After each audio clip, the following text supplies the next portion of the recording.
আকাশপথে মিসাইল হামলার পর এবার ইরানের ভেতরে ঢুকে পড়েছে মার্কিন মদতপুষ্ট কুর্দি বাহিনী। ইতিমধ্যেই হাজার হাজার সদস্য সহ এই বাহিনী অভিযান শুরু করেছে, যা এখন চরম আতঙ্ক। কারণ যুদ্ধ এবার আর আকাশ সীমায় নয়, ঢুকে পড়েছে খোদ ইরানের অলিগলিতে। খবরটি প্রকাশ করেছে জেরুজালেম পোস্ট ও ফক্স নিউজ, যা পুরো অঞ্চলে এক আতঙ্ক ঢেলে দিয়েছে। প্রশ্ন আসে, এই কুর্দিরা আসলে কারা? হঠাৎ করে কোত্থেকে বা উদয় হলো এদের? সহজ কথায় কুর্দি হলো মধ্যপ্রাচ্যের সেই যাযাবর জাতি যাদের কোনো দেশ নেই। গোষ্ঠীগুলোর ইতিহাস মোটেও সুখকর নয়।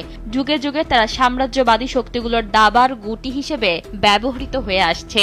বছরের পর বছর ধরে এদের ট্রেনিং দিয়ে অত্যাধুনিক মারণাস্ত্র দিয়ে পুষেছে ওয়াশিংটন। আমেরিকার এই পুরনো নোংরা খেলা এখন ইরানকে ধ্বংসের দ্বারপ্রান্তে নিয়ে গেছে।